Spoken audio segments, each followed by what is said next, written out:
Welcome to We the People's Forum. This is a Braver Angels event where everyday Americans get time at the podium. The purpose of We the People's Forum is to hear from people of all races, classes, and places, and we're especially interested in hearing from working class, blue collar people on the issues of the day. And We the People's Forum is brought to you by the We the People's Project at Braver Angels, which is a team of Braver Angels members who are balanced, red, blue, and independent. And we put together these forums. And to learn more, you can visit www.braverangels.org/WPP. So before we get into tonight's workshop, I do want to invite Len Breslow to just say a word about something that I'm very excited about, which is we're piloting a new workshop. It's called a rural urban workshop.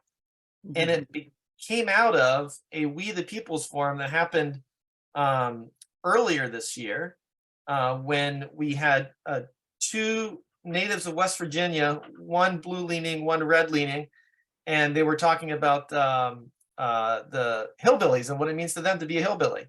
And after that call, well, at the end of that call, Kevin, who's the conservative who lives in West Virginia, he said, "Hey, and if anybody would like to, just come out and visit me, and we'll have a beer together." So one of the people on the call, Gary Levine, took him up on that, called him. Gary lives in the DC metro area, and Gary and Kevin got together. And at the same time, Len was coming up with this idea for a rural urban workshop. So, Len, tell us what's happening this Saturday. Yes, this Saturday afternoon in Fairmont, West Virginia, we're having the first Braver Angels Rural Urban Workshop. Well, we've got the rural people come from West Virginia, but the urban people are going to be driving in from the DC metro area, District of Columbia. We've got enough of those, but we still have some openings for rural West Virginians. So if any of you are interested, please give me a call. I'll put my my email address in the chat. You could let me know. It's going to be this Saturday afternoon. And if any of you are interested in hosting your own rural urban workshop, let me know about that too, and we can help you on that. And also, you don't technically have to be from rural West Virginia for the Saturday's workshop. Maybe you're from rural Western Pennsylvania or Western Maryland or anywhere rural. You're welcome to participate in that. So if you know anybody or you yourself are in that area and are interested, please do be in touch with Len. Len, go ahead and put there we go. We've got his email in the chat there. All right. Well, so yes, that's the kind of thing that can happen from these gatherings, and we always love when that happens. So for tonight, we have the forum tonight is forgiving student loan debt a good idea? So our goals are a better understanding of the experiences and perspectives of some everyday Americans about that question, discussing areas of common ground in addition to acknowledging and respecting differences. So we might find some common ground, but we also might have some better understanding of how we differ on this issue. And then learning something that might be helpful to others in our country. So there's three parts to this. In the first part, we're going to hear from our two first speakers, a stay-at-home mom and a trained EMT who is pursuing a bachelor's degree in neuroscience, and a first-generation college student who now works in IT. And they're going to share their perspectives on this, and then they're going to set the conversation table. And in the second part, we open it up to everyone, and we want to hear from everyone during what we call Q&A time, questions and experiences. If you have a question for one of the speakers, you can ask a question.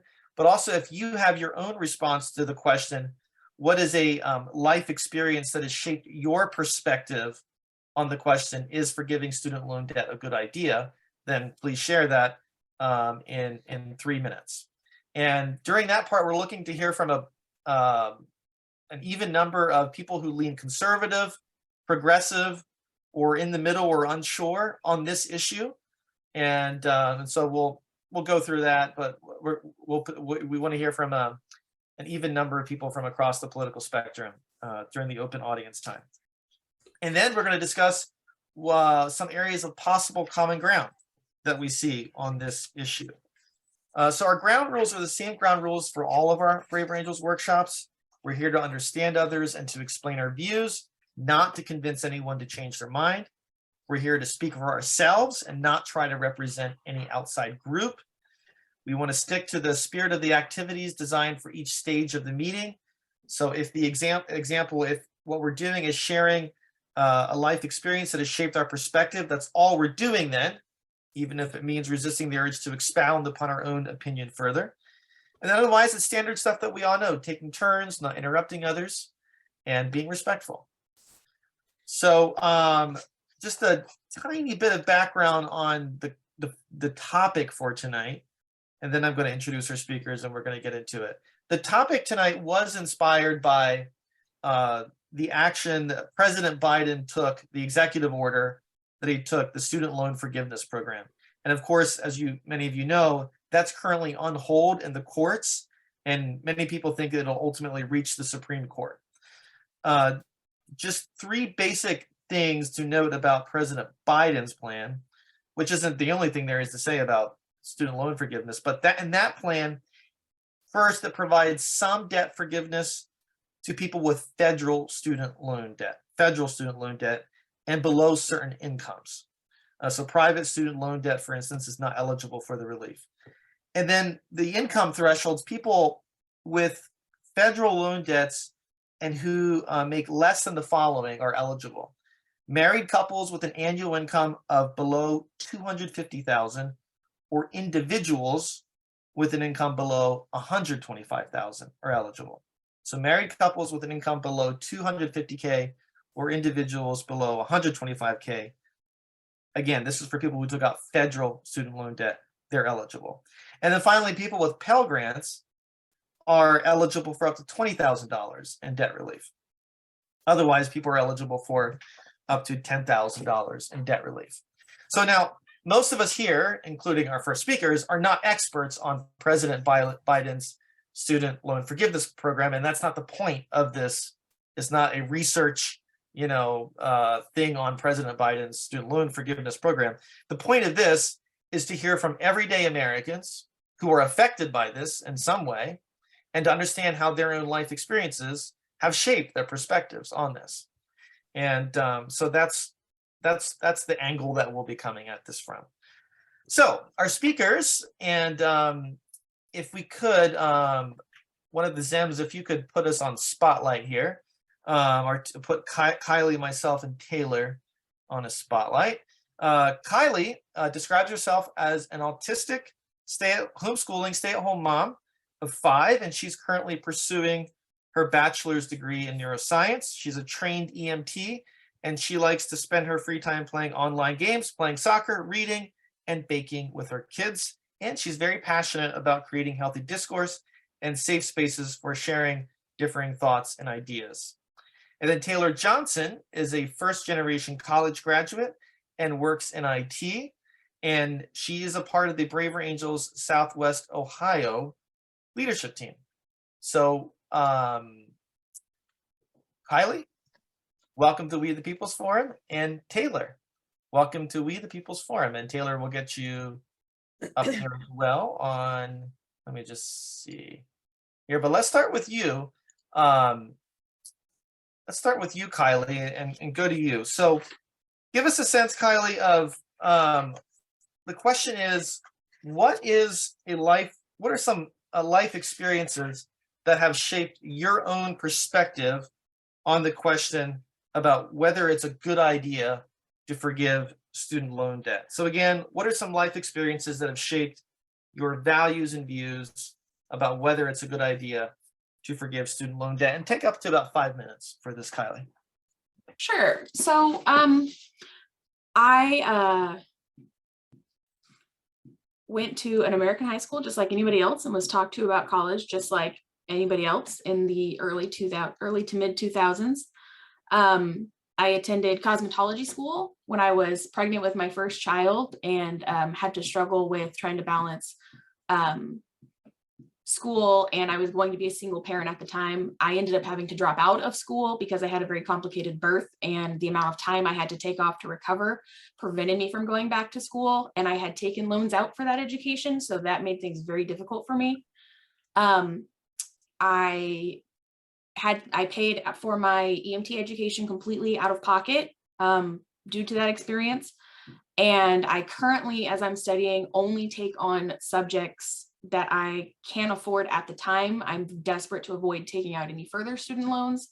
And also, my husband went through all 4 years, got his bachelor's degree and everything, because that's what you're supposed to do. And found that it didn't help him get a job at all. And in fact, didn't have any kind of impact on like the type of money he could make for work. And he's learned that that it was honestly a total waste of time and money for his particular career path. And so I've been able to see a lot of different angles as far as like a financially stable married person trying to get through college, as well as all the way down to being a single mom trying to get an education while supporting my kid, and just the different kind of struggles that come with all those things. And your husband, what does he do for a living? Oh, he's a police officer. And so he went to get a bachelor's Mhm. in, was it criminal justice? Yes. But it turns out he really didn't need that in order to to be a police officer. Yes, true. So then, and then for yourself, so how are those, give us a sense of how those experiences have shaped what's your perspective on this question of whether forgiving student loan debt is a good idea, and how have your experiences, including the ones that you just mentioned, how have they shaped your perspective on this? Because I can kind of see different viewpoints, such as, I'm paying out of pocket for my current education. And so if somebody else chooses to take out a loan, like it's their choice if they take out a loan versus I'm choosing to not take out a loan. However, I can have a lot more empathy, because I know when I was 19 and pregnant and felt like, oh my gosh, how am I going to support this child? I didn't feel like I had a choice to take out a loan. I felt like I had to take out a loan because I had to get an education. And I know that I'm not the only person in the world that's ever felt like that. And that being able to have compassion and understanding for the fact that people come from all walks of life and have all different reasons for doing things will go a long way. Mhm. And so where do you stand on the issue of whether forgiving student loan debt is a good idea? I think that as long as we keep, income limits on who can having reasonable limitations like the income limit and the total amount that's able to be forgiven, as well as having a very quality plan for how it's going to be paid back. If both of those qualifications are met, I think it's a great thing, and I think it's something that we should do. I just think we definitely need to have some boundaries around it. You want to see some ways for how it's going to be paid for instance, Yes. and you want to see income limits on it. Yes. What do you think about the income limits that is in President Biden's program, which is $250,000 for married couples, $125,000 for individuals? Anyone below those incomes is eligible for student debt relief. Are those good limits in your view, or would you do it differently? Both. I think those are good limits for some places, such as people who live in like New York City, or people who live in some of the cities in California where 125,000 a year is not a lot of money. But then you have some more rural areas where that is a substantial amount of money that maybe they don't. I think maybe it should be a little bit more fluid and take into account different areas and different income levels and cost of living in different areas. Mhm. And I think I heard you say too that for you, your perspective on this is shaped a lot by you felt, and you said your husband felt kind of pushed to go to college. Yes. And for sure. so, and even though in your view, it's not necessary for many jobs. And so for you, having some student loan debt is kind of some recompense for pushing people who didn't need to go to college, giving them some kind of recompense. Yes, for sure. Mm-hmm. And Kylie, how would you overall describe your political orientation? Pretty squarely in the middle. I'm very, very right leaning on some topics and very, very left leaning on others. And kind of in the middle on a few others. Taylor, let's go to you. What are some life experiences that have shaped your values and views on the question of whether forgiving student loan debt is a good idea? Well, like I'm the first person in my family to graduate college, and I come from generations of different people. But I've also had people ahead of me in my family who tried to go to college but just stopped, and they become very successful without college. I'm a millennial, so I was told like in high school, yeah, you go to college and you'll have a great job and you'll be able to pay off this and it'll be wonderful. And I'm here now, like, well, I still have a little bit of debt and it's accumulating. But I've learned too with different ways, there's ways of paying it off. But I feel like I had to educate myself on how to do that. I had to educate a lot. I had to educate myself on how student loan debt works, or if I did want to go back, what programs I can afford, what looks good for me. Because I think it does a tell sign, especially in my family, because we're all really good go-getters. We always want something to be successful. If I'm the only one that graduated, I'm like, maybe there's something here. No, we're different generations, so we all weren't told the same story on how to be successful. So I think normally I look at it as more of like education, like we all should be educated on other avenues. And the fact is that it seems like my generation was just told this is the only way to be successful and you'll find a way to pay it off. So now I feel like I'm kind of stuck with this till I find another way to pay it off. And I'm like, well, if I kind of would have waited. So I look at it as it's a little on me and it's a little on the fact that I didn't look at other avenues. So would you, what is your perspective on the question of whether forgiving student loan debt is a good idea? So I do think it's a good idea. What my concern is, if we forgive all this debt from everyone in America, what will that do to the country? Will it take away from another program? Will it stop something? I think that's my biggest concern because it sounds great. I think it's wonderful, but I'm like, if we do this, is this going to put us in a worse situation? Or is there someone less fortunate that's going to suffer? So I think that's more or less my concern. So it goes to the question of how are we paying for it? Yes. So you're basically for it if we have a good plan for how to pay for it. Yes. And you mentioned that you're the first person in your family to graduate with a college degree and you work in IT. And is that for you with your work? Was getting a college degree necessary in order for you to have a successful career for what you want to do? So with IT, I'm learning there's different avenues. I personally think I didn't need a college degree.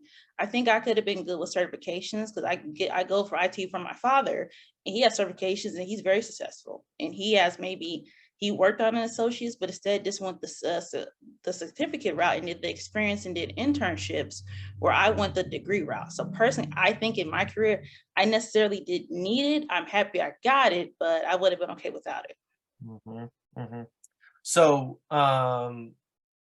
for you, that's kind of part of the calculus and thinking about whether this is a good idea. It sounds like you're kind of like Kylie in that you think, well, there's a lot of people who are being pushed into it that don't necessarily need it, and so maybe we should try to help people out who felt pushed into this. Yes, to an extent, I do think that should be an avenue, but I also think that if you have the resources to actually pay off your things and you choose not to, I'm kind of like, okay, like you have to still handle your responsibilities. What do you think about the income limits that are in President Biden's plan? $250K for married couples, 25K for individuals. Personally, I think the income limit is fine, but I also live in Ohio where our cost of living isn't as high as New York or California or other states like that. So personally, I think that would be okay. I mean, everyone I know honestly fits in those income limits. Now, let me ask you, go to you, Kylie. Actually, Taylor, first of all, give us a sense of your overall kind of political orientation, where you're coming from on this. Okay, I'm in the middle, honestly. I'm always a person who likes to find more information before I make a decision on what side I should be on. There's some things I'm with, there's some things I'm not with, because I don't normally associate with a particular party.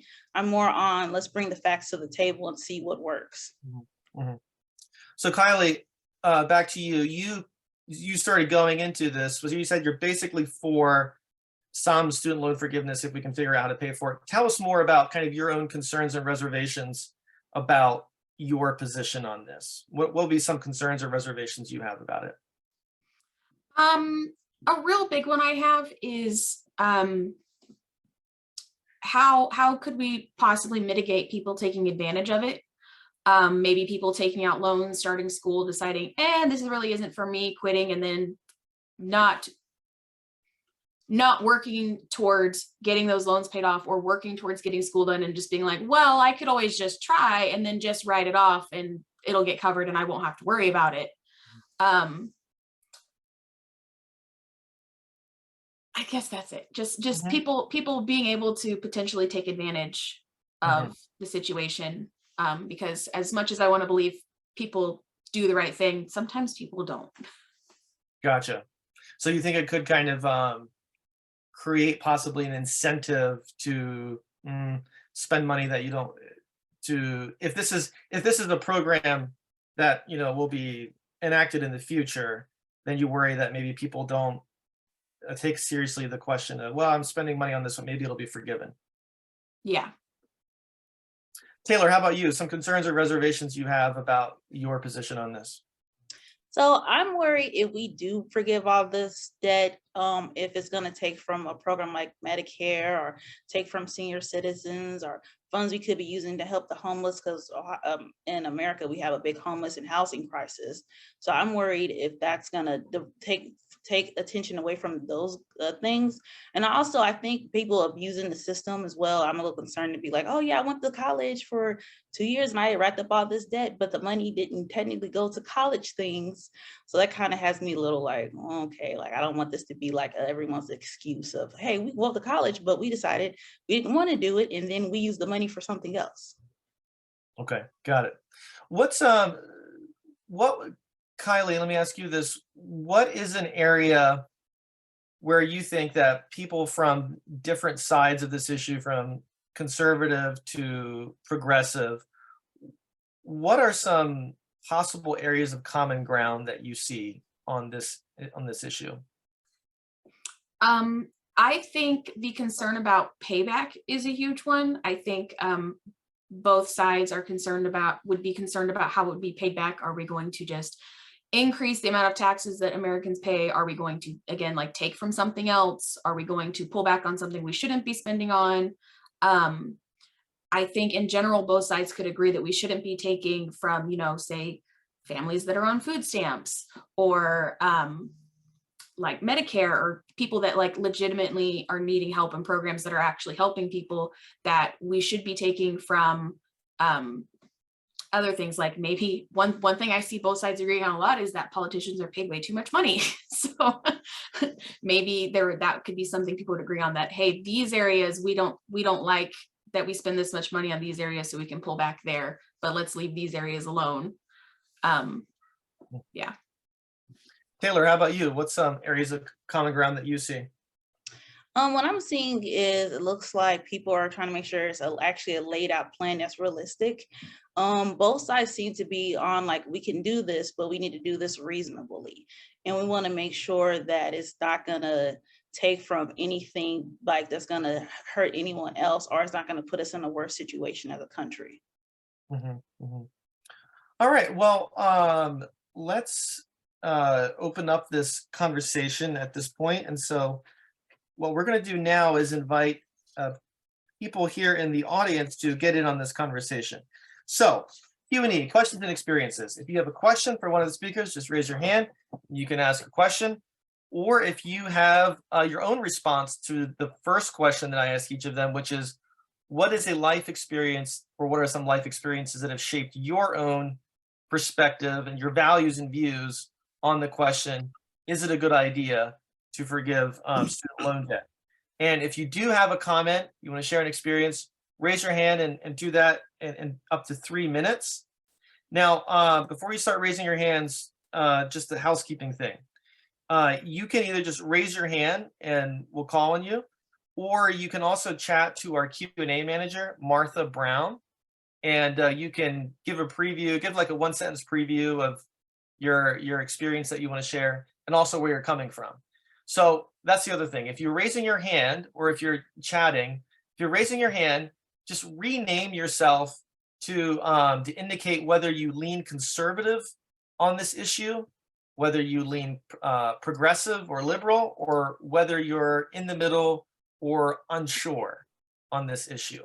And the reason we're doing that is because we want to make sure to, again, to call on a balanced number of participants from across the political spectrum during this time. So just as some of you are already doing, just rename yourself to indicate, you could just say conservative like Joe Pratt did, or progressive, or you could say C or P, or other for in the middle or conflicted. So C for conservative, or you can just write out conservative, P for progressive, or you can write out progressive, or O for other, which means that you are in the middle or you're conflicted or unsure. And again, Martha Brown, who is in the participant list as Q&A Martha Brown, you can also chat her if you would, and just give her a preview of where you're coming from on this. And that's helpful too, because for instance, if you're, we want to call on people from a varied life experiences of here. And so when you chat to Martha, then that gives us a sense that helps us to call on a diverse group of people. All right, so looks like we're renaming ourselves just well. A couple of you have not done that, but just want to, again. I don't know how to rename myself. Maybe you could Gotcha. explain Yes, it. okay, I will cover that right now. So if you go to the, hover your mouse over your video, and then there's 3 dots at the top, and then you click on those 3 dots, and then there is a, oh, it's not there. Yeah, there's a rename option. So again, click on the 3 dots that are, hover your mouse over your screen, or over your video, and then click on the 3 dots on the top right-hand corner, and then there is a rename option. And if you can't figure that out, then just chat Martha Brown, and we can get you in that way as well. All right, I'm going to first go to Barbie Klein, who indicated she's coming from the conservative point of view on this. And again, it's what we're looking for is, are you conservative or progressive or in the middle on this issue? So we're not asking, so some people might be overall progressive politically, but on this issue, they lean conservative. We're actually looking for your overall political kind of philosophy on this issue. Barbie Klein, let's go to you. And did you have a question, or did you want to respond with your own experience? Well, okay, I'm very conservative on this issue because I'm 75 years old and there was no student loan program when I was going to college. I did spend a semester in college and I had to pay for it myself, but I didn't leave college because of having to pay for it. I left to get married. So with that part is a non-issue for me. My thing about it is that I have heard, I don't have any experience and I don't know anybody who has student loans, but I have heard and read that the student loan program itself is really a bad loan program. I was wondering if anybody had anything to tell me about the program itself. I've read that it's just horrible conditions that you pay back, and it's one of the worst loans you could possibly get. So that's what I don't know about, and I would like to. Oh, and the other thing I would say is, as a taxpayer on a fixed income, I do not like it. I would not like it to be paid for by the taxpayers at all. I think that's just a horrible thing, because the taxpayers are the middle class and the working people. And I think that would be too big a burden on taxpayers. And so Barbie, you said you went to college for a couple of years And No, then you- just one semester. one semester. And then what did you end up doing for a living? Well, I had three choices back then. Most women did. I could become a secretary, a nurse, or a teacher. So I chose secretary.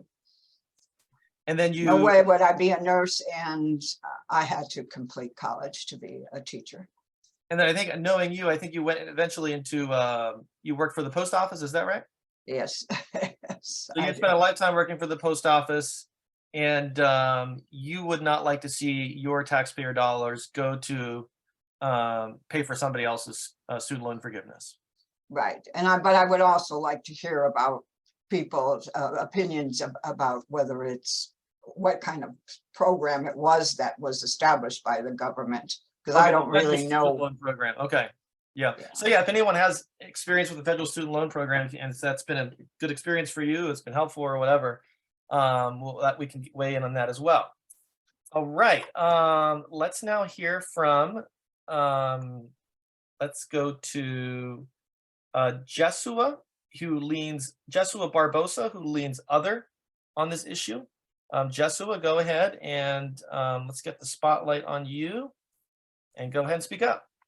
Hello, I'm Jesualdo Barbosa, and my point of view of this is I'm an immigrant, and I came to this country, and I was I got a student loan to do my master degree.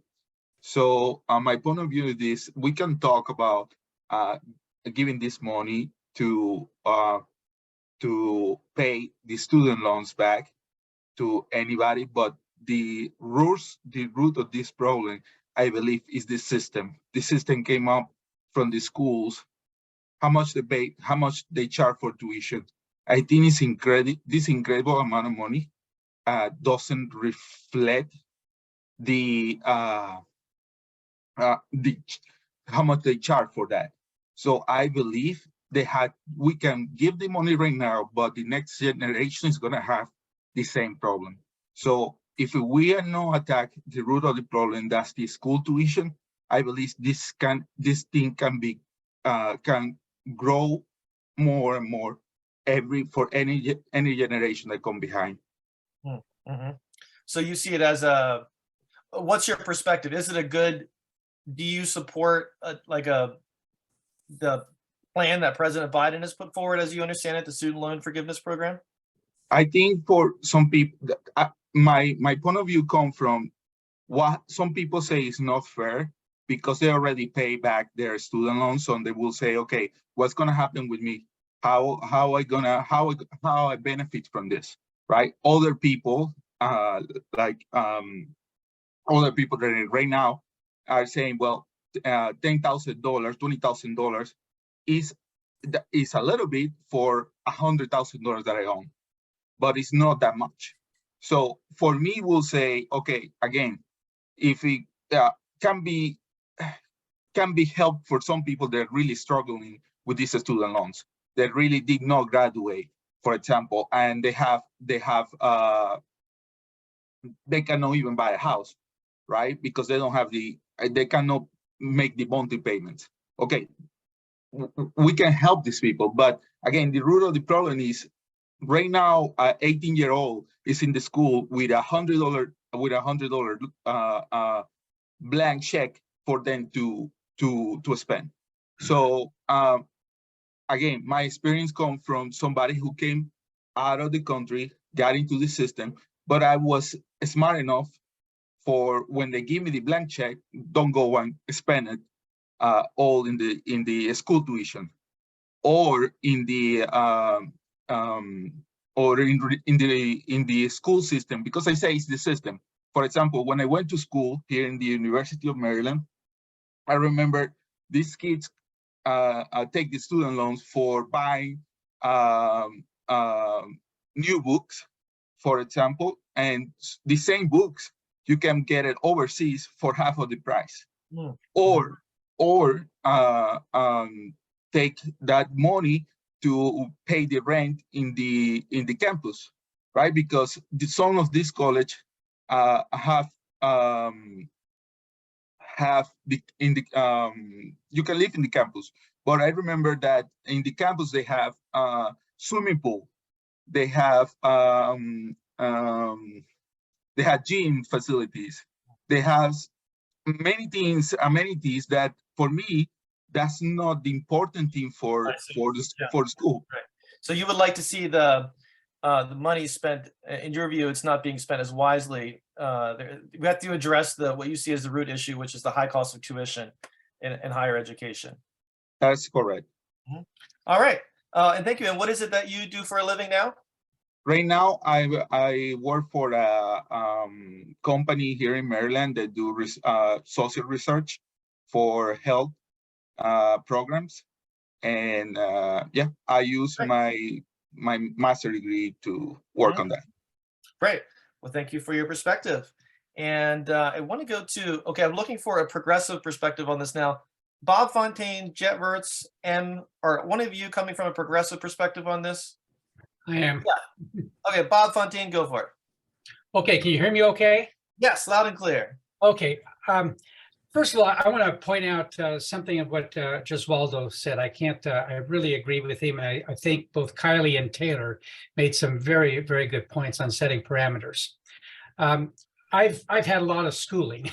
I went through and got my bachelor's, master's, and doctorate, but it was at a time in the early, actually my first, it was during the time, actually my first degree was in 1971.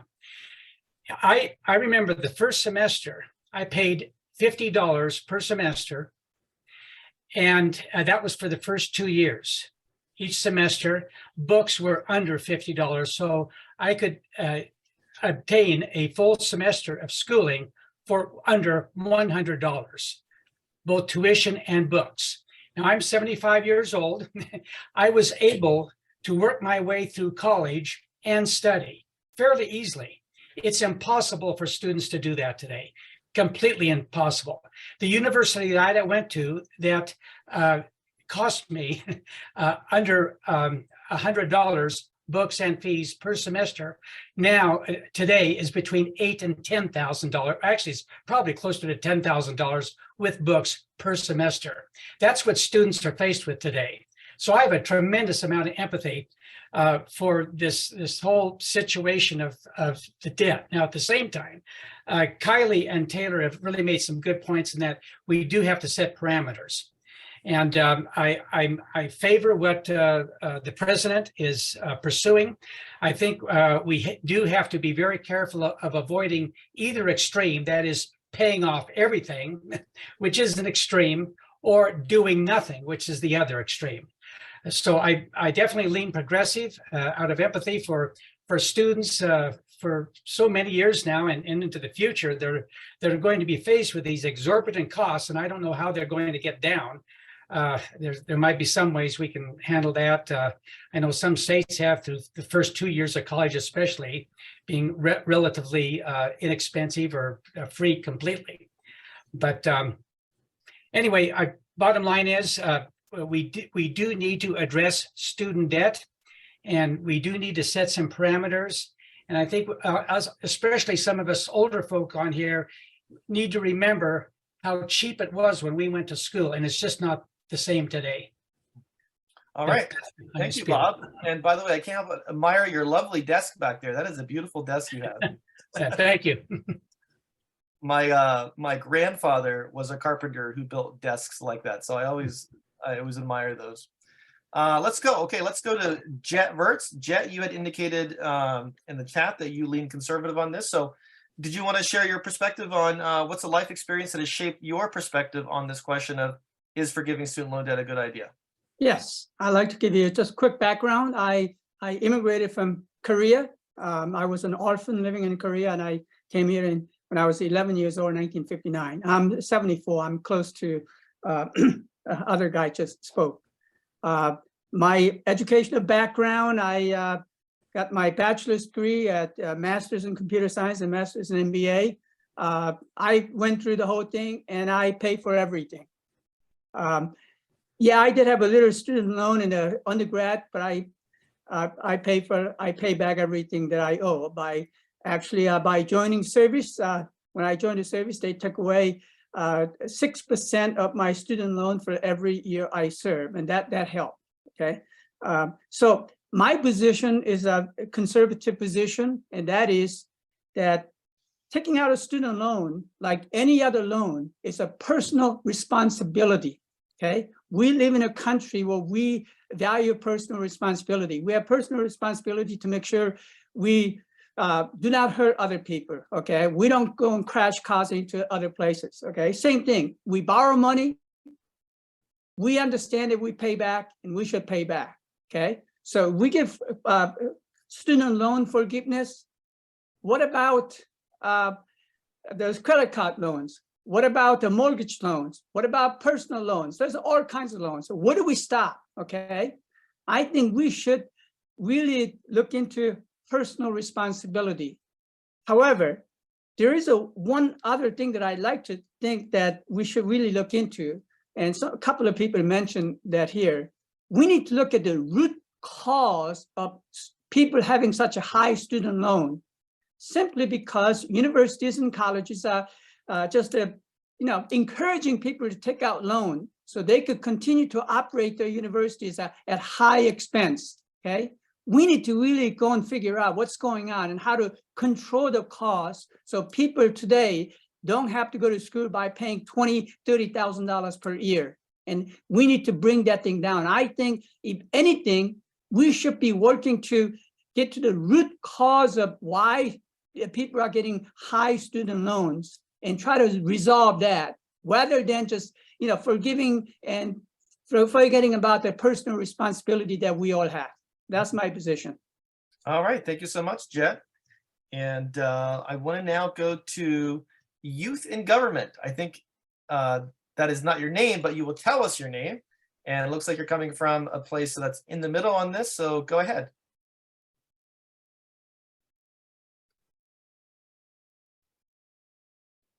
Hi, sorry, I couldn't get it to unmute, but I'm a high school student currently, and I'm kind of in the middle on this topic. So I'm kind of wondering, like, if the bill is too broad, where it's just the income, and I probably should look deeper into it.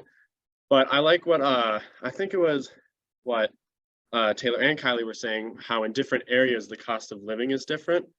So I feel like they should really take into account not just the wages, but also the average cost of living in comparison to the wages in that area. And I was also wondering, Kylie, who's an EMT, and I have the utmost respect for emergency responders, especially with my health situation. And correct me if I'm wrong, but I was hearing of a government program in the early 2000s, pre-2008, I believe, where if you go to school and you're an emergency responder, EMT, police officer, firefighter, the government would help you pay back your loans, and it never really went into effect. And I was just wondering if anyone else knew anything about that. But yeah, I don't know. Kylie, do you know anything about that? A little bit. So we have looked into that for my husband, because it's actually been 15 years and he still has like more than half of his student loan debt. They do have a program where any loans you took out for that specific education, once you have paid back a certain amount and you've made a certain number of on-time payments, then you can apply to see if they will forgive the rest of it. But you do have to make, last I looked, it was at least 2 years of consistent on-time payments before they'll even consider it. But that is definitely a thing. Yeah. Yeah, thanks for clearing that up. Yeah, I'm more towards like the student loan forgiveness on careers like you, emergency responders, nurses, teachers, who don't necessarily get paid that much for the service they provide. Like we need teachers to teach our youth. We need nurses for healthcare. We need emergency responders in our country. But I'm also more against just forgiving the loans, because when I was thinking, I'm a high school student and I work pretty hard, and I'm enrolled in multiple college courses through the school right now, and they are paying for it, but I'm still working hard as a high schooler in college courses. So I'm curious to wonder what other people think on people who have worked very hard to pay for their student loans, and also this is more of a modern thing in high schools today, where there's post-secondary options in the high school. And I was wondering how the government would treat people, because it's a growing mass of people who do college in high school. And I was wondering, what's the plan for people who do work hard, get scholarships? And that's kind of what I'm hoping for. As people said, college is very expensive. And I do believe we should go to the root of the problem, that colleges and universities do charge a tremendous amount for sometimes, for what degree they offer or what value they're providing. And so say again, you'd be interested in hearing more on this forum from who again? Just anyone who has an opinion on it or anything to say. You had a specific person in mind, like a person who you said is going to have a lot of debt or something like that? Okay, never mind. I thought you were wanting to hear specifically from someone with a specific experience, but I think I get what you're saying. No. Perfect. Well, thank you for sharing your perspective and question. I want to now go to, there was an M, I think it's, you were M and you were first on the screen, and then I accidentally pushed something to take you away. That was Was me. it I think. was it MC? Okay, Then- M, MC, I I think it's think there. Great. Go ahead and speak up and let me bring you up here. Yes, go for it. Oh, And is what it is your- back to me? Are you Dan Elmore? Is that your name? That is me. Yes, I Okay, was great. M for a second, and then I changed my name back to Dan Elmore because that way someone can identify me. Anyway, Okay. so my stance is kind of middle of the road, but it's more on the progressive side. Well, let's see. So I'm 29 years old. My wife's 30. Let's see. I'm a doctor. I've got a bachelor's, a master's, and a doctorate. So treating patients all day long, it's kind of exhausting. But the only way now that I can hope to pay off my 300,000 plus student loan debt is to, basically just be constantly seeing patients in a turnstile of 15-minute periods. And I think my patients are worth more than that. I've got a dad who's an eye doctor, my mom's a nurse practitioner. Both of them in their late 60s spend a minimum of 45 minutes with each one of their patients because, like the other guy who mentioned he got his degrees back a long time ago, the situations back then were different. Granted, my dad was an Army eye doctor, so he served his time, and mom's a nurse practitioner, and she also did a little bit of that, but not as much. I understand the conservative side of that, but then my perspective is, the world's never going to be fair, so why don't we try to make it better for the ones behind us that we're leaving behind? So from that perspective, I understand, maybe, sure, if someone wants to give me 10 grand student loan debt repayment, whatever, it's not going to take much of a chunk. So I like the personal, the guy with the jet pilot thing in the background of his that he served. I do think, like any other good person, that having some skin in the game makes you want it more, makes you hungry to accomplish a goal. I myself am an Air Force veteran, so I know what it's like to have to deal with a lot of hardship. In a way, my parents actually were both orphans growing up, so I was taught, to work yourself into the ground and then keep on working past that. And I'm just like, no, I shouldn't have to do that nowadays. Like, my education should be worth something to where I don't have to be micromanaged like a little child. I'm 29 years old. And it's kind of hard to believe that some of the older docs that are in practice with me now, think that, a young doc is only worth between 50 and 60 grand nowadays. And they said, oh, that's what I made when I was first in practice, to which I say, that was back in 1980. That number is now in excess of $150,000, doc. One of them told me that he's like, yeah, I still don't believe that you're worth that, to which I'm just like, that explains why you have never had an associate stay longer than 3 months. So I understand that I have a lot to learn in the course of my career, but I'm okay with student loan repayment being done as long as it's in a way where, I don't think that all of my student loans should ever be fully repaid by the taxpayer. No, it was I thought it was an awesome idea to go after my parents and think that I should try to keep the family's tradition going of being a healthcare provider. That was on me. However, for the professional school that I went to tell me that I'm going to be saddled with, $250,000+ worth of student loan debt, and to say, oh, that's supposed to be normal now. I look at every single one of those guys that has a MD, DC, PhD, OMG, Sheldon from The Big Bang Theory. I look at every single one of them and I'm like, you went to school 30 years ago when all of this was ridiculously affordable. You can't possibly tell me that you know exactly what this is like. You can't. I mean, sure, you might have gone through something different, but you are not in my shoes, and you're not making an effort to put yourself in my shoes. And that's why I love being a part of Brave Angels, where I can get in someone else's shoes and be like, wow, that's a struggle. Like, for instance, the first speaker that we had, she mentioned she had a child and whatnot. I don't have any of that. Kylie. Granted, I still have $300K in student loan debt and 2 dogs and a wife to take care of, but like, so many challenges there that I don't have to go through. And I'm like, wow, this is just totally riveting that I can hear about this. But anyway, so I wouldn't mind the student loan debt, some of it being repaid, like 10 grand of it. But at the end of the day, that's just a drop in the bucket for me. I mean, I still got to, put in my 20+ years of hard work to, pay down student loan debt and, be just like every one of us else who's going to be, pouring the midnight oil in and working till, midnight, 1 a.m. Like my parents have been there. I'm going to be there. My sister and brother are both there. Take about 15 more seconds, Dan. Great. Okay. Thank you, Dan. Thank you for sharing your perspective. Appreciate that. Let's go now to another conservative, and Joe Pratt, over to you. Hi, I don't have a talk right now. I might later, but I have a question for the two speakers, and it was kind of alluded to by a couple of people, but what would you say to both the speakers, to someone who just 6 months ago finished up 20 years of loan repayments and paid it all off? Is it fair now that someone comes along and has a portion or all forgiven? Go ahead, Taylor. So one, I probably would give them a high five. Like, that's what I'm talking about. Because I also have paid off a good amount of my loans without the forgiveness.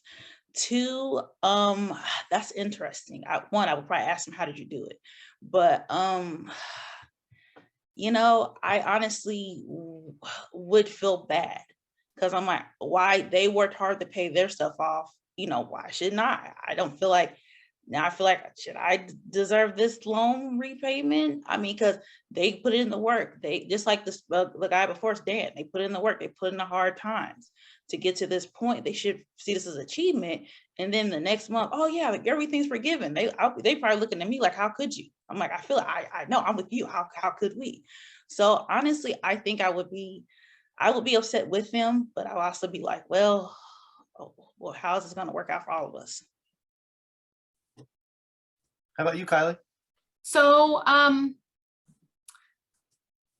would have a lot of empathy, for one, because we've been paying off student loans and I know how frustrating it is. But I think I would also point out the world just isn't fair at all. Every little thing we can do to help people who need it is worth it. It helps make it more fair. I think about like somebody who grew up in total poverty. They grow up and they have children and they have more income than their parents did, and they can provide for their children better than their parents provided for them. They wouldn't say, oh, well, better than you, so you don't get to have it better than I did, because that wouldn't be fair for you to have a better childhood than I did. They would do everything they could to make their child's childhood better than theirs was. So while that sucks, and I'm sure that's frustrating, I think that most people could recognize, like, hey, that sucked for me, but if I can help make it better for somebody else, I'm more than happy to do that. So yeah, I think a little bit of empathy for them, as well as encouraging them to have empathy for others as well. Joe, do you want to take just a minute to share how your life experiences have shaped your perspective on this? Sure. So I did not have any student loans. I was lucky enough kid that my parents paid for college, but my wife had substantial student debt when we got married. So between our two incomes, we paid it off over the years. And she got a degree. She's a lawyer, so it's not as severe as a doctor, but it was pretty substantial. It was 7 years worth of loans. So I have sort of a lucky kid on one side, and then my wife was first generation and also accumulated those loans. But my biggest perspective is the root cause. I know that state legislatures don't contribute as much to public universities as they used to. But I also think a really big part of the increasing cost of college is the loan programs, financial aid, scholarships. There's just no incentive for colleges and universities to keep their costs down. In fact, they've raised it as much as they can to increase the amount of loans to help boost up the loan programs. And then my daughter went to the same university I did. When I was there, you shared, the whole floor shared one bathroom. Her dorm, every room had its own bathroom. And that's one reason why her costs were so much higher than mine were. Not the only reason. Sure. So I just think, I know that Purdue University has done some innovative things that aren't exactly loan forgiveness, but they do somehow tie, you get some kind of a discount or some sort of a repayment tied to your later career. Okay. And I was just trying to Google it and find out. I don't know exactly how it works, but that would be something to be considered as an alternative to loan forgiveness. I also think that the 250,000, even in a high cost area like Seattle, that's just way too high. Maybe not for a doctor, but if you have $30,000 or $40,000 in loans, which is the average, which is the cost of a Camry, a new Toyota Camry, if you've accumulated 30 to 40,000 and you're making 250,000, you need to pay that back. You don't need forgiveness. So those numbers need to come way down, because I am open to some forgiveness. So those are some of my thoughts. Yeah, great. Thank you, Joe. And thank you for those good questions. I want to now go to somebody who indicates that they're conflicted. And Lori Rubenstein, you suggest that you're conflicted on this. Go ahead. Hi, thanks. It's really interesting to me how I can agree with what so many people are saying. And Joe just said, like, my main point too was that 250,000 is ridiculous, I think. My daughter's in nursing school now. She applied for the waiver and she's granted it. Her family earns, like over 200,000. I don't think there's any reason at all that she should get loan forgiveness, except for that she's my daughter, right? So this is where the conflict comes in. I have nieces and nephews who have spent a fortune on their education, and before they ever went to school, I'm like, go to community college, get your first years almost free, do not go and spend 40, 50,000 a year at school. There's no reason to do that. And I think that there's a real problem with the system itself in not teaching kids responsibility. I mean, they just see a cool school or a cool place that they want to go to. And so they're willing to spend all this money because they're being given money. And then they graduate with a degree in social work, a bachelor's in social work. Well, what the hell? You're not going to be able to pay that money back. And I think it should be on them. I think if the government does give them money, they should also volunteer for the government, for the country, to pay it back in some way. So I think that the amount is too high. It's $1 trillion, I think I read somewhere, that it's, another trillion. Like, I just feel like we keep throwing this money away. And I've always had major issues with the government just giving, throwing money away. There's no reason for rich people to get their loans paid off. I just feel like that's unconscionable. All right. At the same time, you're like, well, it'd be great if my daughter gets paid. So sure. Yeah. And I also don't want it to be, well, I paid, I earned $16,000 when I got out of college, and I had about $20,000 worth of debt. I spent 10 years paying off every single cent of that. And I had to get deferrals at the beginning because I didn't have enough money. I still started a family. I did all of that, but I knew what I was doing. I understood that I was signing my name to a loan and I had to pay it back. That was very important to do, I thought. Yeah, so let's go to one more progressive perspective here. Robin Lofquist, you have your hand up. Go ahead and do you have a perspective, life experience that has shaped your perspective?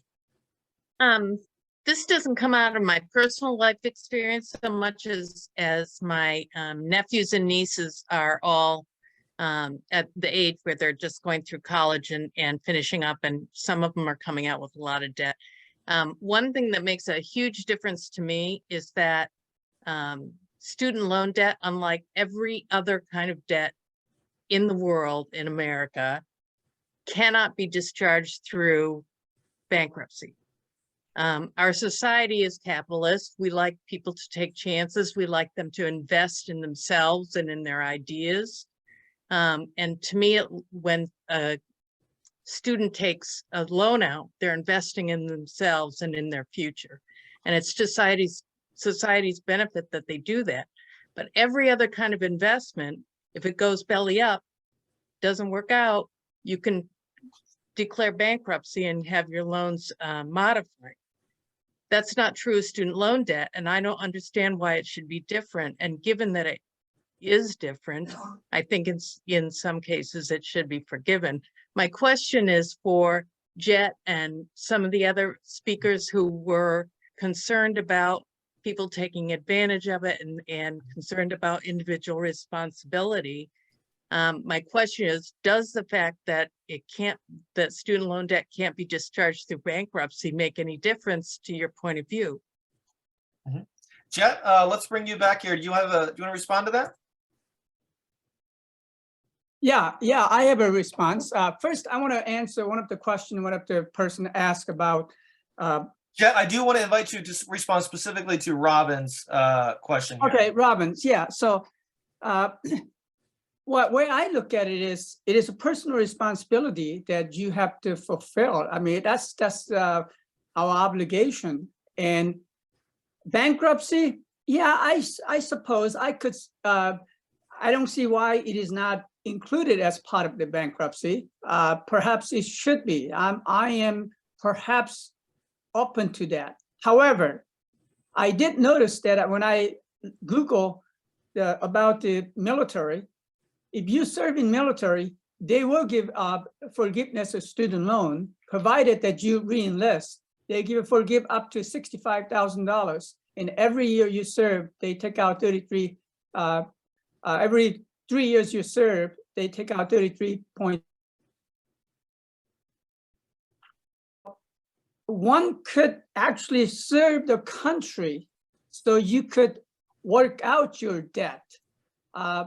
In my case, it was different. It's 1971 when I went into military. I served as officer, and every year I served, they eliminated 3% of my student loan, and without any interest accruing during the period that I served. So there are opportunities for others to actually eliminate their student loan by serving the country. So that's an option that people could look into. All right. Robin, was your question answered? Yes. All right. Great. All right. We are going to go on now. Thank you, everyone, for sharing a little bit of where you're coming from on this. We're now going to go to common ground. We asked Kylie and Taylor what areas of common ground they can see on this issue with people from across the political spectrum.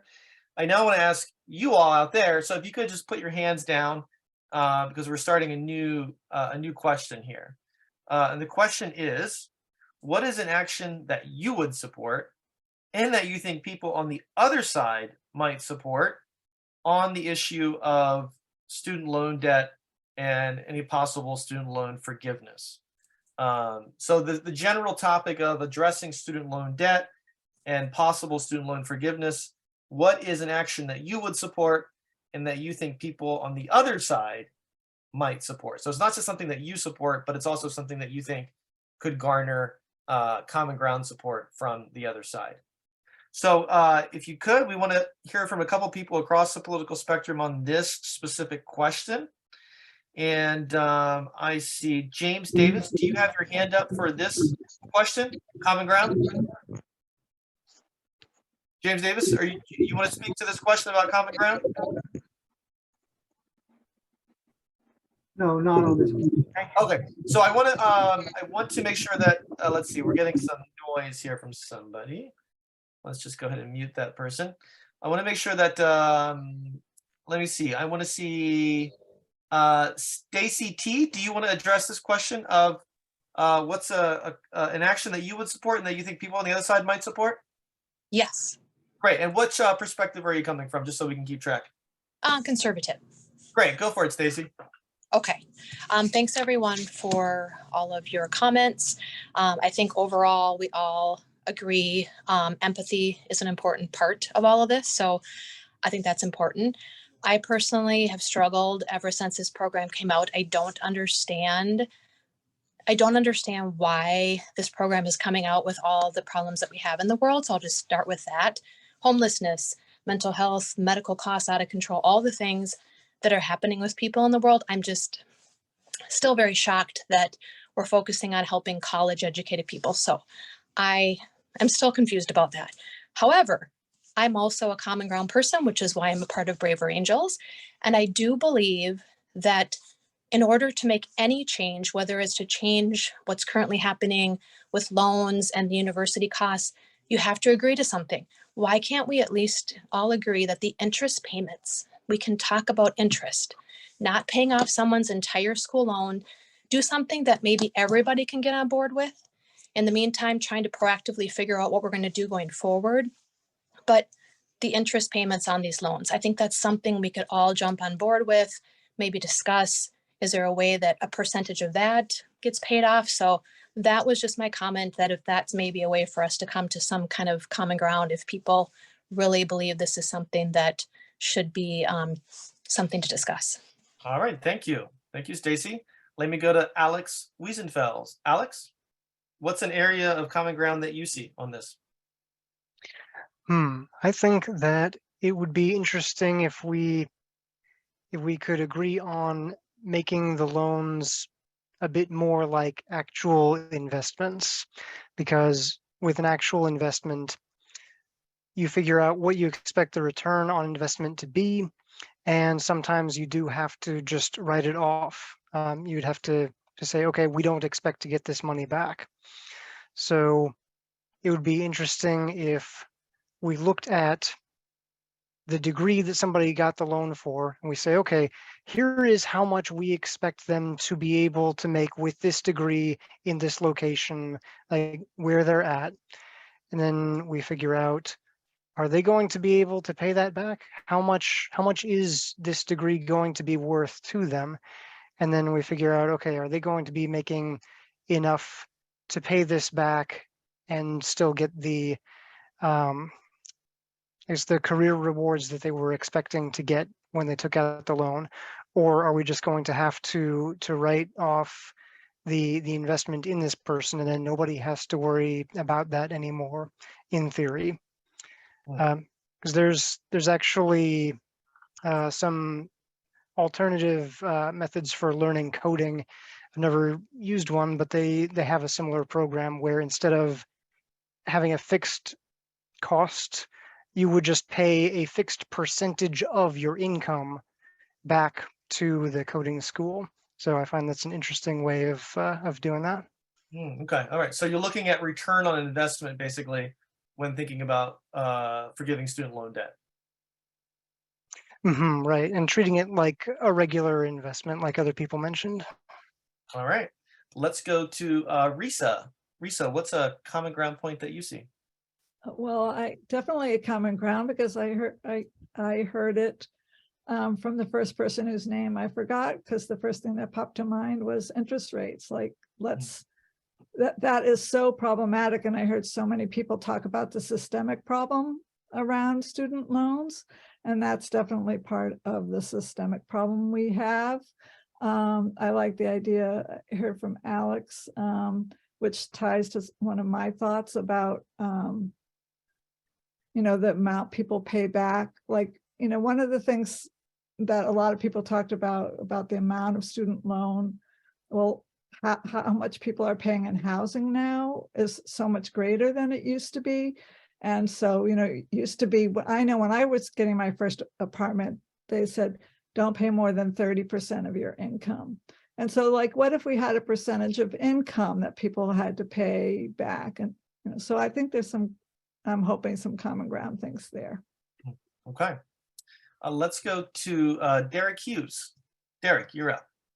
What's a common I ground? don't know that this would be a common ground point, but I think the only way to triage this whole student loan problem would be at the front end. So I actually like Robin and Alex's points about the idea of a write-off or bankruptcy, but that's like a suture to a wound that never should have happened, because the underwriting process for these loans is purely means-based. It's not performance-based like an investment with private credit. There would have to be some kind of assurance that you would pay it back. So everybody that's enrolled in federal loans now and is paying them back is a casualty of federal loans from 15 years ago, because it's the outstanding debt has tripled in 15 years, and the average outstanding debt per person is 40,000 as opposed to about 18 or 20 in 2007. So until there's like a mature underwriting process on the front end, and like the means 125,000 individual, 250,000 for household, that's like 65% of the workforce. That's really not a means-based metric. And I'm not trying to be cold here. I paid off $45,000 in student loans 2 years ago. I was fortunate to be able to do that, and I lived pretty simply to kind of get ahead of that. But I'm not saying that we need to penalize people for the personal choices, but if you make the underwriting process more difficult, people will make better choices about how to get their own personal return and repay the loan. It's not just a personal responsibility thing. I don't think that the average person who takes out a loan is not responsible, but they're responding to perverse incentives because the underwriting process is so blanket. If you want to know why tuition is so expensive, it's because there's free flowing capital into the market constantly with no reason to make harder choices about what to pursue. It's exploration instead of education. So you see a possible common ground point being looking at the underwriting process and being more selective in terms of more selective with the means, and more selective with the means, and maybe if you have any kind of incentive to give people a payback, make it at the back end, like Teach for America had a program, service, multiple other fields or careers, industries, especially public service, where we see a need, give them an incentive to pursue that route instead of the front end. At the front end, people can make mistakes, and they're the ones that suffer for it. Got it. All right. Thank you. Richard Aberdeen, I want to go to you. What's a common ground point that you see on this? Go ahead and unmute yourself, Richard. I live in Tennessee, which is a very red state. It's completely run by the Republicans. And yet we have free 2-year college education here. And we got that from a Republican governor. And I think because our red state has a free 2-year degree, I think that could be pushed to every red state. And I know every blue state would agree with that. So we could start getting rid of a lot of this mess by having free junior college, free 2-year degree. And that free 2-year degree, you still have to pay for books. So it's not entirely free. But that is the reason that's common ground. That's occurring in one of the reddest states in America. So there's no reason to say, well, that's a liberal thing or a progressive thing, which it is. It's also in a very conservative state. And so we should challenge other conservative states to do the same thing. And why not have free 2-year? Europe has 3, 4, and sometimes 6-year college education. And they have much better educated people as a result. And, I think we're shooting ourselves in the head. We shouldn't be charging anything for education. I think it's a huge mistake on our part. So free 2 years, that's your common ground point. Okay. That's a common ground, but it's not my opinion. My opinion is that right. It's that it happened in Tennessee. Yeah, my opinion is that we should have no charge for education. Right. I hear what you're saying there. Yes. Thank you, Richard. Let me go to Linda Yin Lee. Linda. Hi, I'm going to put on my camera there. Right. I'm speaking from personal experience. I think we could find some common ground in setting the right parameters, as other people have mentioned, for qualifying for loans. I am 75 years old. I went to undergraduate school in the late 60s. I had a national student defense loan. I was on a work study program, so I knew what it was like to work, while studying, and that was difficult.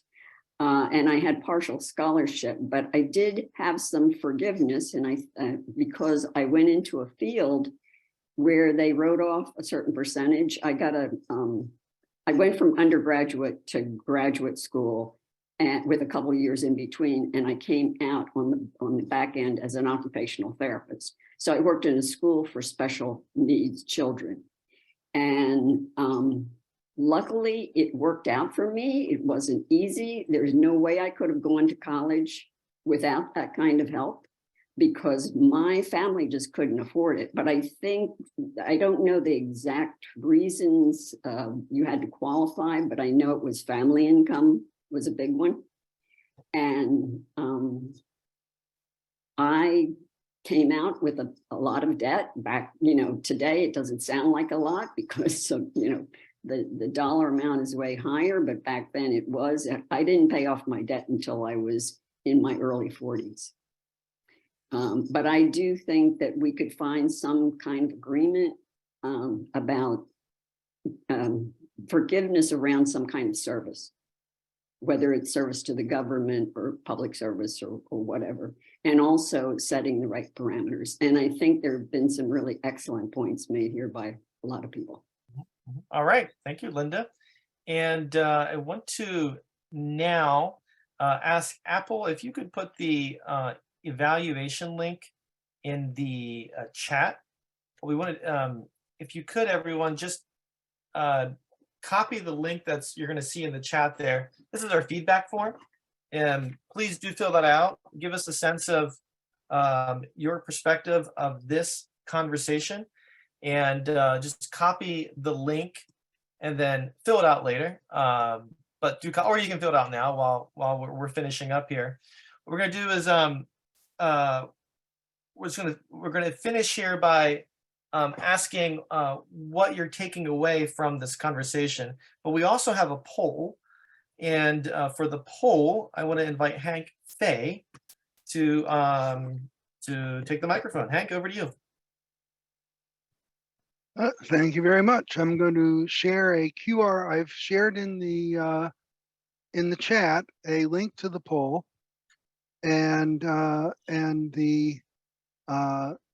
going to share on my screen a QR code that if you use a phone and so forth, you can get to the poll. And I want to explain what this poll is. This poll is a ranked choice voting. And so you rank the areas of common ground that we've tried to pull out of the conversations tonight by the order that make the most sense to you. And your votes always get counted, even down to the 6th or 7th, because as a winner, as the top one, and let's go to that link right now, and I'll share that. And let's see, let me get the QR code up here first. And while he's doing that, the question that you're going to find on the poll is, what are the areas of possible common ground that have been mentioned that you're most interested in? Right. So here we go. And you should be able to see the the poll down at the bottom left. And you can also find that link in the chat. And that link is also in the chat. And when we go to the poll, this is what you'll see. Except your let's see, let me get this up here very quickly. And here we go. And share it. And so what you see here is a choice. You will see the questions or the prompts in a different order. It's done randomly so that your first choice you won't see by needed careers at the top, or maybe you will, but it's all random. And what'll happen is that as you vote, and we really urge you all to vote, because coming together in this way helps us know where other people come together, and we get a sense of, I think, oh, geez, we really do come together on this. And so if I were going to vote, I'm just going to vote randomly here. But if enough of you, and I'm not going to actually create the choices. Now, notice if I try to do 2 in one row, it lets me know, whoops, can't do that. So I uncheck that. But I could do like, whoa, I didn't do this one. Oh, I better do this, one of the ones I want here. And so I can do that, but do I want to do this? Oh, now I can't have 2. And I can do that, and I could do that. And then I would press the vote button here.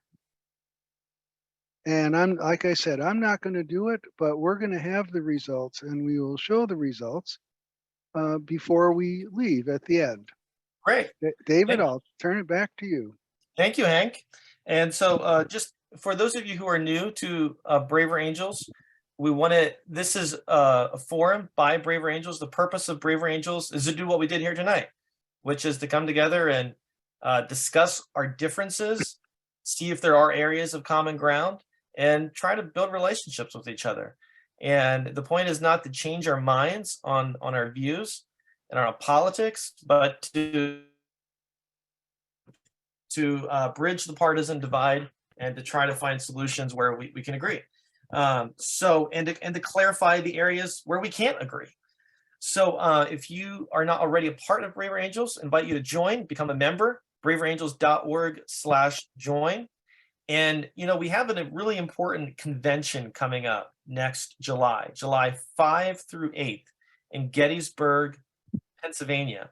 And if you're a member, we want you to be there at the Braver Angels convention. And it's going to be an equal number of reds and blues and room for people who lean independent as well. So I hope that you will consider participating in that. And you can, again, go to the Braver Angels website and see info about that. Okay, Paul, did you have a question about something? Yeah, I'm not clear what it is we're voting on. Oh, what's the area of possible common ground that people have mentioned that you're most interested in? Thank so you. the area of possible ground that you think warrants the most, the most work on. Good clarifying question. Thank you for asking the obvious question, Paul. It needs to be stated. Okay, what I want to do now is you're still doing the poll, is I want to ask a couple of you, and then we'll finish with our speakers and we'll look at the results of the poll. What are you taking away with you from this conversation tonight? Just give us a, one sentence or so response to that. What are you taking with you from this conversation tonight? And just raise your hand and we'll call on you. And as you're thinking about that, Rochelle, I'm just giving you a heads up and I'm going to go to you first. Also keep in mind that if somebody is interested in taking the next step on this, and for instance, organizing a Braver Angels Common Ground workshop that would bring together conservative to progressive people on this question, and if you're interested in that, just be in touch. You can email me, dlap@braverangels.org, and I'd be happy to help you set up for that. So again, there's further work that could be done on this issue. Rochelle, I want to go to you. What are you taking away from this conversation?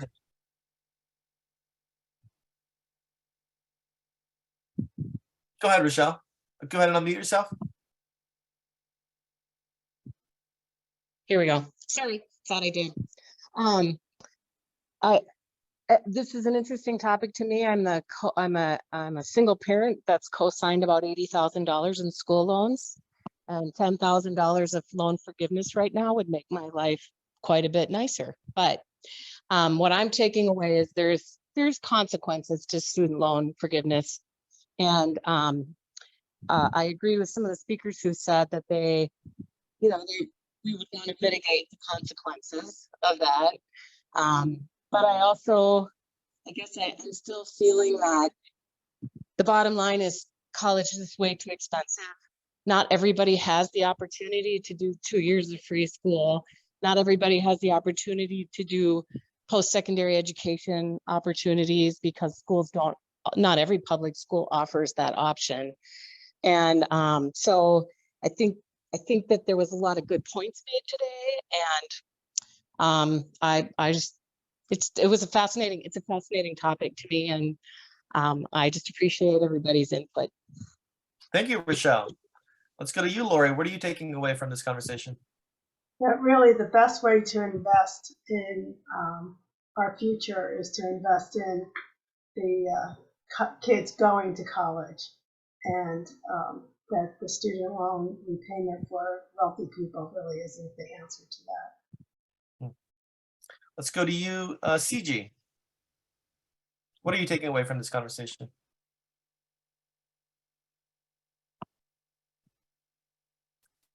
CG, for some reason, we can't hear you. I'm so sorry, but the audio isn't working. Next time. We'll get it figured out next time, right? All right. Alex, what are you taking away from this conversation? I'm taking away that we're probably also going to want to have a conversation about how we educate people, what we educate them for, like what skills we're educating them to do, how much money that all costs, and who goes to learn which skills, because we may need to rethink the systems by which all those things are decided currently. All right. And I also want to mention Corey Zeck, who's on the We the People's Project leadership team and who is a student right now as well.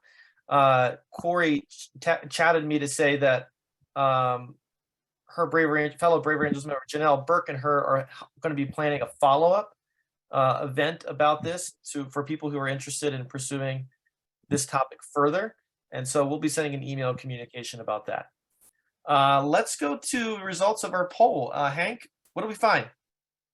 Okay, here we go. I'm going to bring this down, bring this up, and bring this over. Okay, so here you see the winner, as it were, the one with the most common agreement was free 2-year degree, followed by interest payments, by needed careers, if the economy is protected, allow bankruptcy, and then further down the line, adjust by cost of living, treat like investment, it doesn't hurt others. So the first 5 actually all have a lot more support. They have over half support. Cost of living almost makes it. So that's where the common ground was in the areas of helping people get started, helping them, but also taking a look at what they're going to give back to society. All right, great. Thank you, Hank. And right now, what I want to do to close this out is I want to go to our first speakers, Kylie and Taylor, and I want to ask you, what are you taking away from this conversation? Kylie, let's start with you. Yeah, so I think the biggest thing I'm taking away from this is that there seems to be universal agreement that the system itself is broken and is where we need to focus our attention in fixing. And I am very happy to see that seemed to be a common thing that everybody on every side had to say. Thank you, Kylie. And let's go to Taylor. You get the last word. What are you taking away from this conversation? I'm taking away from this conversation that we all see this as a problem, as something to try to get resolved. because we come from different generations, as everyone could see, but we see it affects us in some way. So we're trying to find a way to figure out a better way to fix this. All right, and with that, we will leave it there. Thank you so much for being a part of this. It's good to be in conversation on this important issue, and let's go out there and build a house united. Good night, everyone. Take care.